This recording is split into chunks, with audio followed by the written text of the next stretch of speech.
Hey, Steven, can you hear me? Yes, can you hear me? I can. So I don't have my camera on. I want to make a dramatic entrance. Oh, okay. Okay, you ready? Yeah, I'm ready. I'm looking.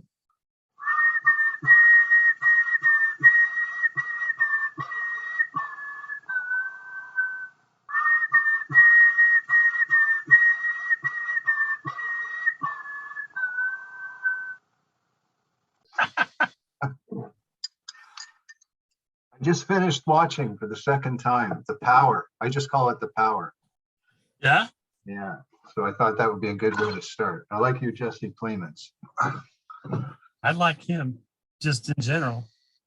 Yeah, he is. I think he's got to be one of the best, or at least most interesting half dozen actors out there, I would say. And I love that him and Kirsten Dunst are like a team, you know? I didn't realize they were a couple in real life. Are they married? Yeah, I think they might have a kid. I'm not positive on that.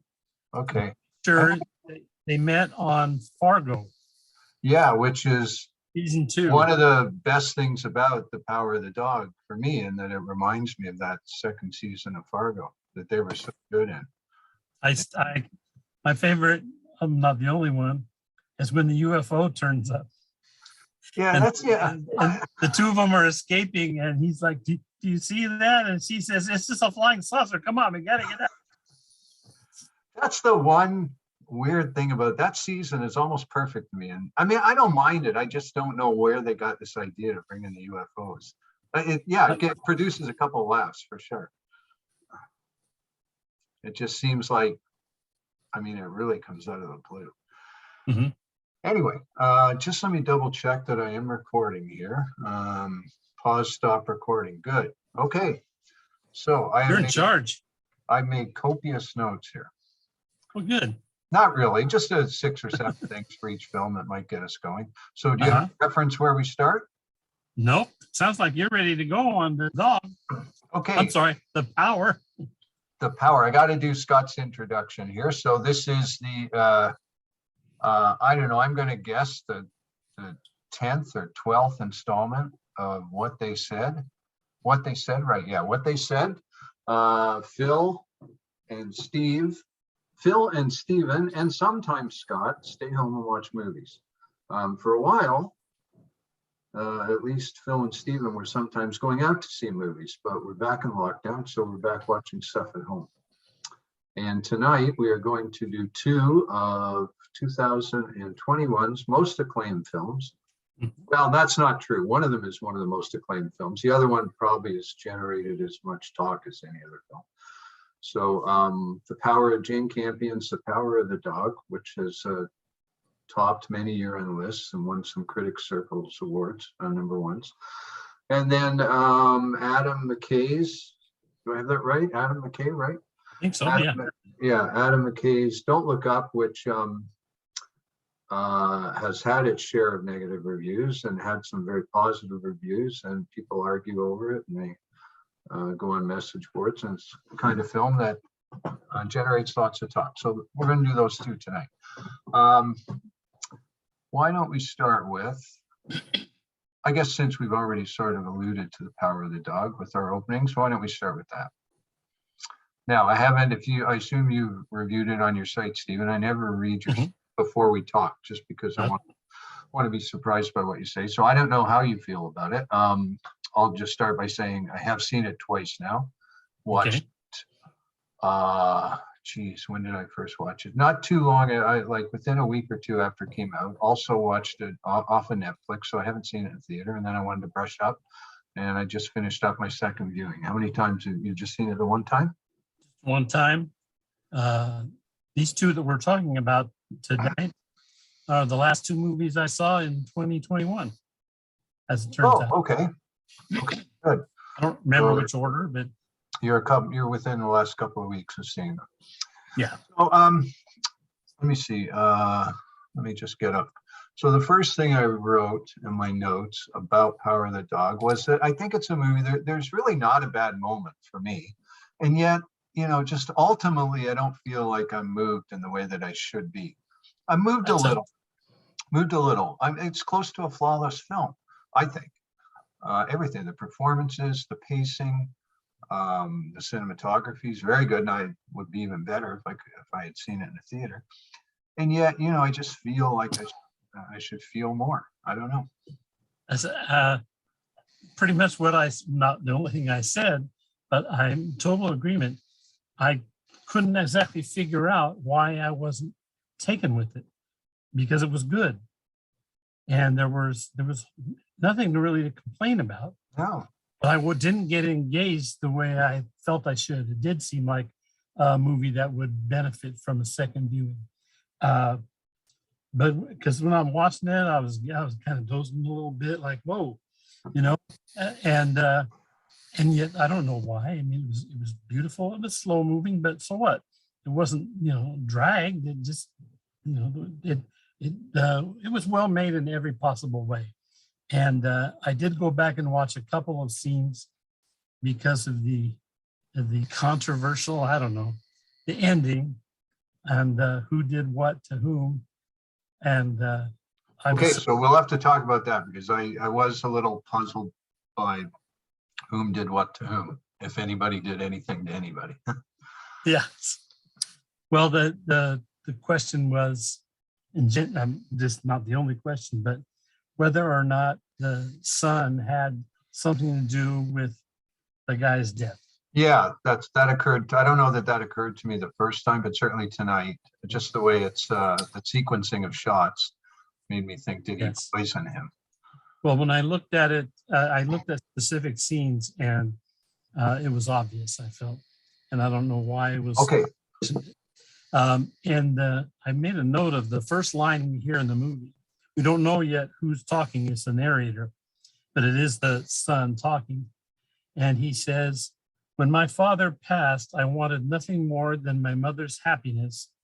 For what kind of man would I be if I did not help my mother, if I did not save her?"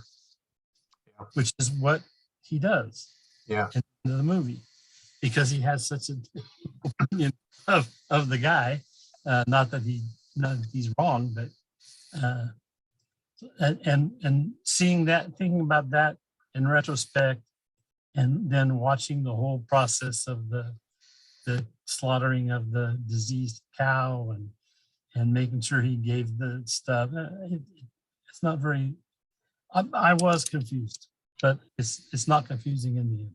Yeah, because you get the shot of his hand towards the end. It's gotten so much worse. I mean, when he looked at it when they're out together, it's a little cut up, but it's not that bad. And then you see another shot of it. It looks terrible, but then he dies, and you're thinking, well, how do you go from this hand to dying? And then it mentioned anthrax. I mean, if his hand had been egregiously infected or something, they just lop off the hand, right? It's going to lead to death. I guess it could. But when they mentioned the anthrax, but then I started thinking, okay, wait a minute, son's got something to do with it. So, okay, I'm going to believe you. I think that's probably what happened. So I have two ways to discuss this film.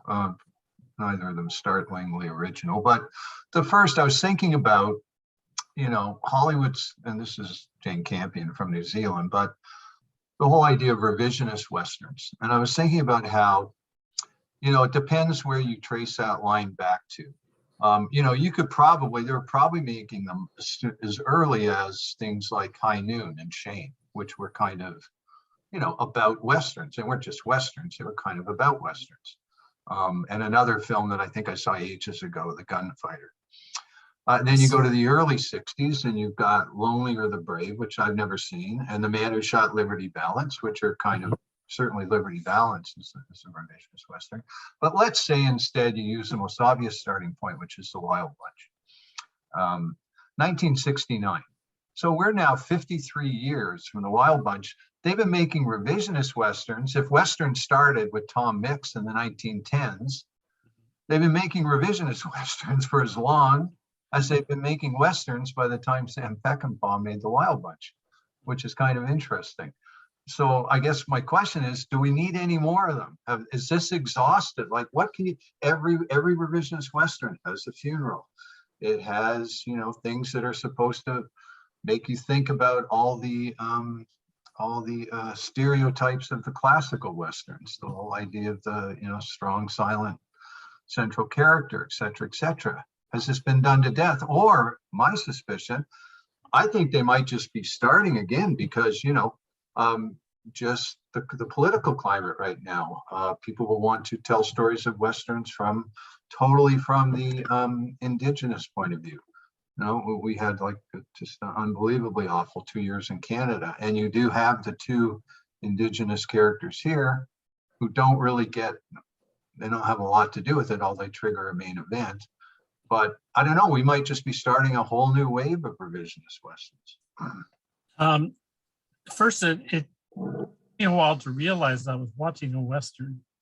New Zealand made a good Montana. Yeah.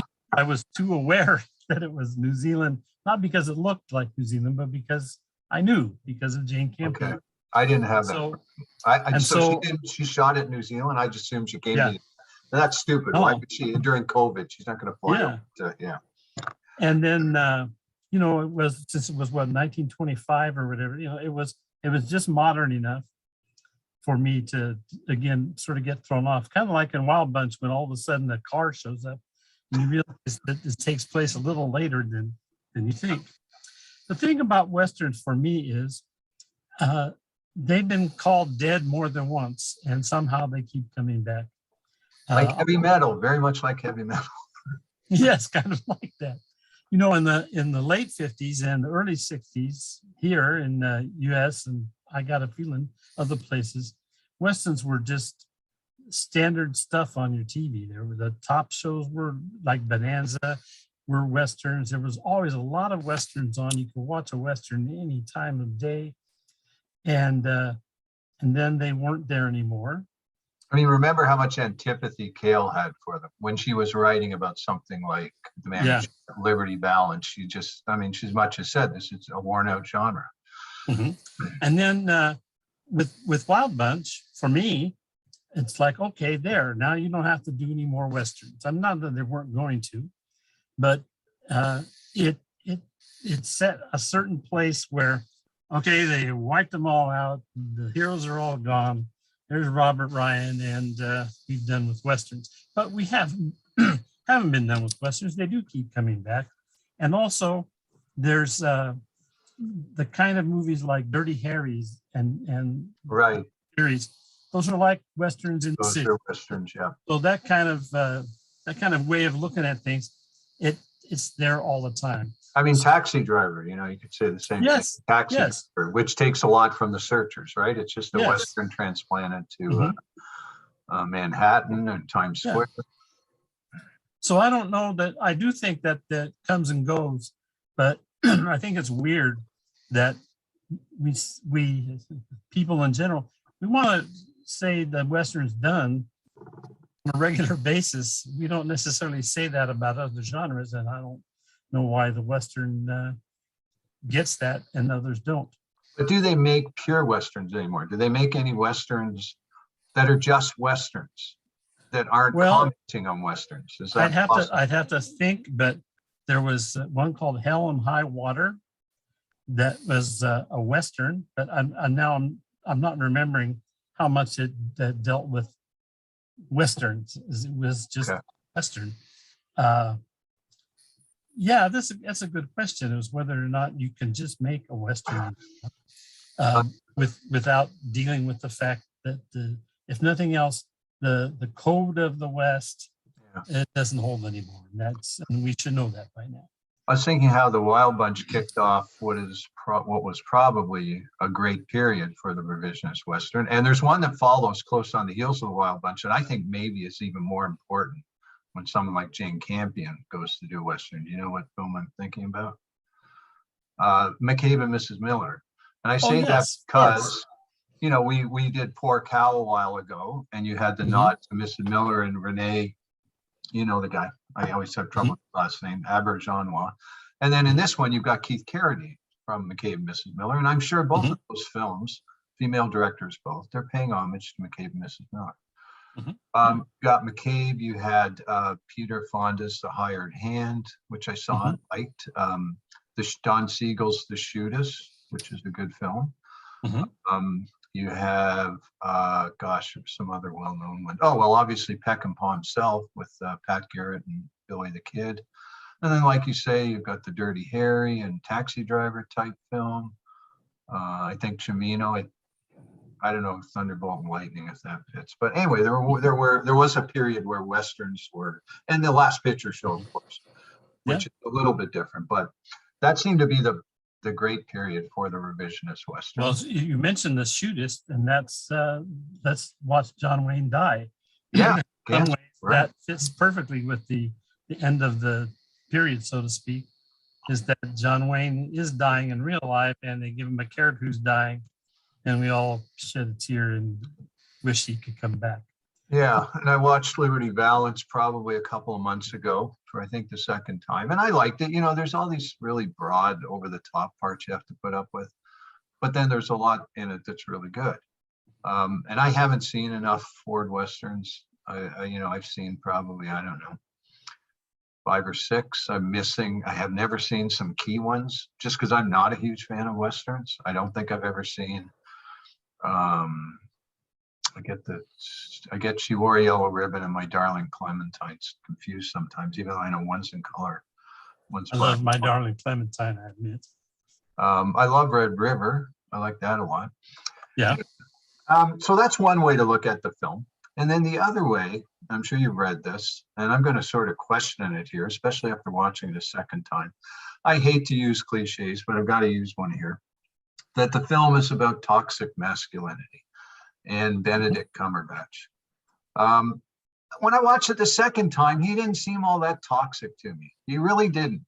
You know, I mean, he was definitely cruel to animals. He was really cruel to animals. Some, homophobic baiting of the son. Called Kirsten Dunst the bitch at one point. But he's not Jack Palance and Shane, and he's not Lee Marvin and Liberty Valance. He's not anywhere close to pure evil, which is good. It's to the film's credit. And in some ways, I mean, I think Jesse Plemons is almost crueler in some ways, because think about how he just ignores his wife in terms of the piano, and forces her into this really awkward position of playing for those people. He was really cruel to his brother when he apologized, but he said, I don't think you should come unless you clean yourself up. I don't know that he's sort of an annoying simp, but I don't know that Benedict is that much worse. He just didn't seem. Am I missing something? I like what you're saying. I think that the character influences other men, and that might be part of it, because to the extent that they're going to try out their own versions of masculinity, they're going to follow his lead, and his lead is to be strong and silent and make fun of people. And he prompts them to surround.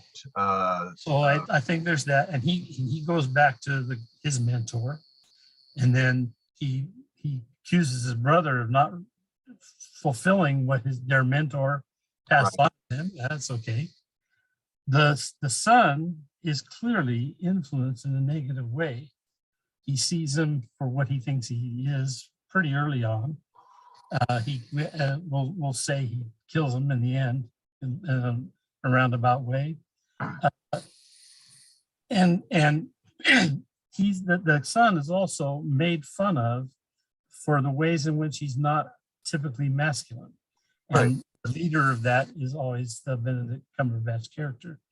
He's obviously masking his own homosexuality. Yes, of course, and then when the kid finally says, I looked at this stuff and I saw you guys, you and your mentor did when you slept together. Oh, did you have your clothes on?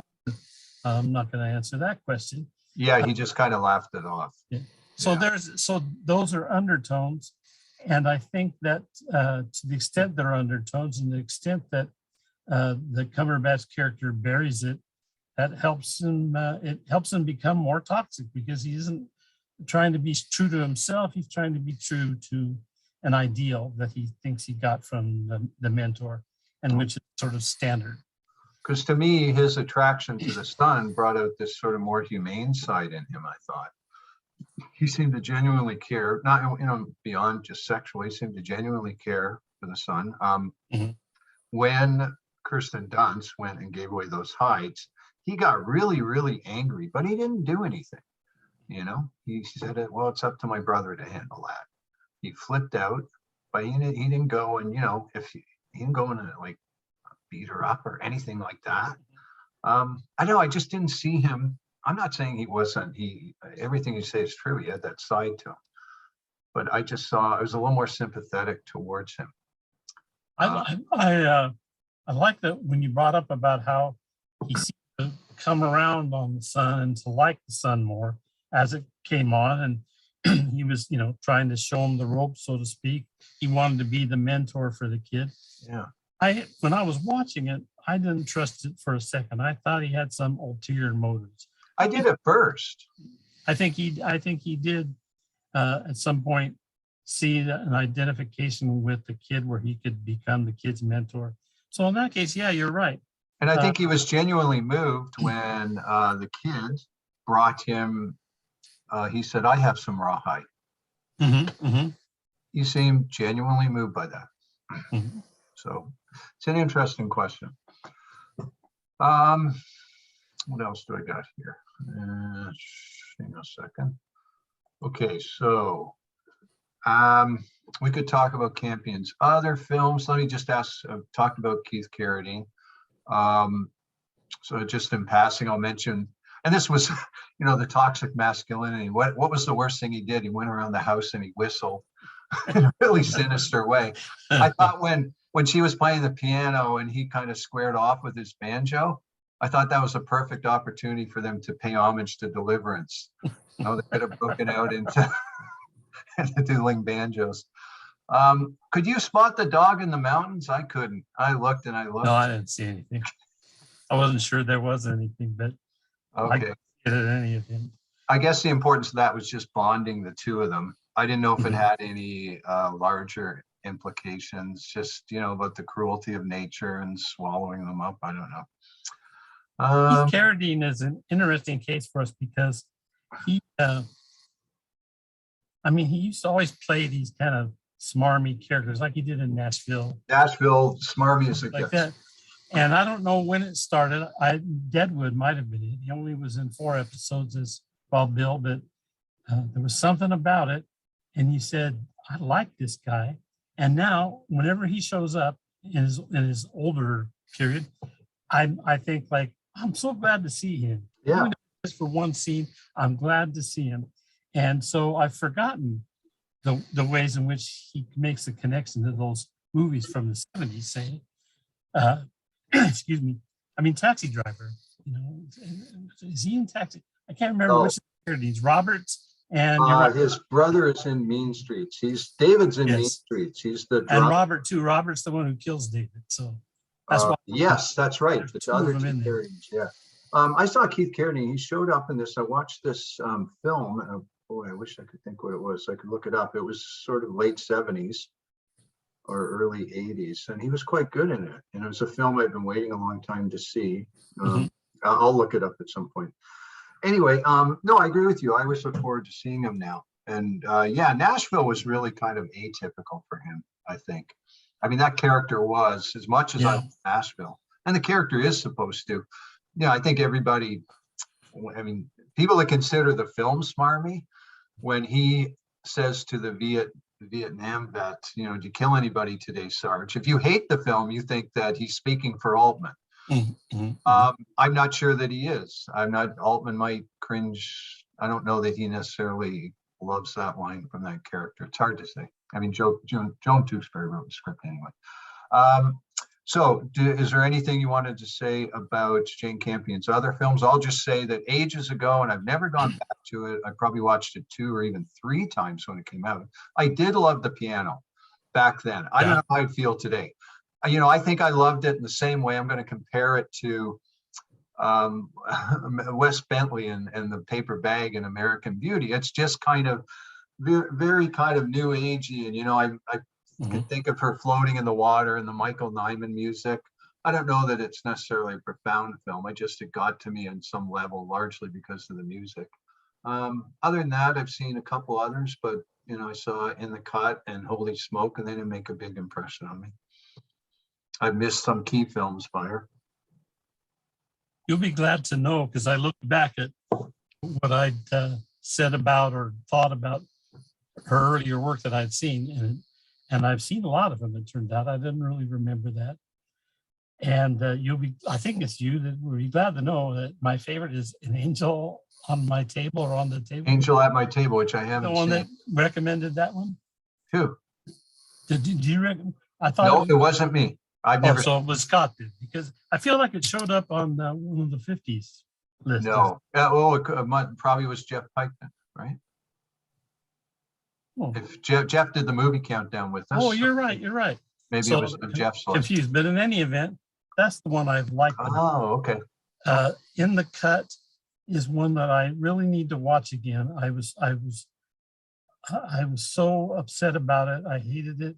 I hated anybody who liked it, and I need to see it again, because when you get that big of a reaction, I usually assume that something was going on with me at the time. I didn't just think, it's no good. No, I hated it with. Really? Okay. I think I need to go back on that one. And I was okay with it. I know all that. I liked Top of the Lake with Elizabeth Moss. Top of the Lake. Oh, that's her TV series that she Yes, but I'm sorry, I got the wrong one. Yes, Top of the Lake. Okay. And the funny thing about Top of the Lake is it's got, I'm blanking out on the Holly Hunter. Yep. Other stuff. Holly Hunter plays a woman who looks a lot like Jane Campion. She's got long gray hair and everything. Anyway, I read a couple of interviews with Campion where she said, I never had a lead character that's a guy. And so she thought that was interesting for herself in terms of something to work with. And she also said how great it was to work with Benedict Cumberbatch. She thought he really took it seriously. Apparently that meant everybody kind of hated him because he got in character. She told him, she says, the minute we start this thing, you're that guy. Don't smile, though. And so he did, because that's what actors do. And everybody was like, I thought this was a good guy. And he is a good guy, apparently. But well, I've got to say, I've mentioned this whenever I wrote about this film on the message board. Does Benedict Cumberbatch not remind you of a well-known American actor in this film? Tell me who you're thinking of. He's exactly like Dennis Quaid. That's interesting. I mean, if you ever go back to it again, just watch it thinking of Dennis. Oh, I will. I think I'm sure he modeled it after Dennis Quaid. It's uncanny to me. I think for me, it's that he is Benedict Cumberbatch. I have a hard time. Okay. I haven't seen him. Now that you've said that, then I'm going to think he's probably right. I better check that out. I just looked up the Keith Carradine film I was trying to think about. It was a film that Talia Shire directed called Old Boyfriends. I've heard of it. Yeah, it was on Criterion for a while, and I'd always wanted to see it. It came out in the late 70s, and they had a series on female directors, and he was good at it, but much more. I mean, he had an edge to his character, if I remember, but he was much more mild-mannered and likable, more like the new Keith Carradine or latter-day Keith Carradine. I think he was. Now that I think about it, he was well cast for Power of the Dog, in that his image nowadays is, oh, I'm so glad to see him, and his character was like surface nice, and who knows what was going on. There was a little edge to it. He was very condescending, patronizing. Yeah, he wasn't really in the thing long enough to really. Who was he again? I know there were their parents, but just by casting him and thinking, oh, they called him Dibs or something. Who was he? Yeah, the Dibs and the governor, and it was very confusing. Okay, I had to go back later and figure it out, and I didn't really care, but I remember being confused at the time. Yes. Okay, so that's about all I had to say about that. You want to move on to the other one? Sure.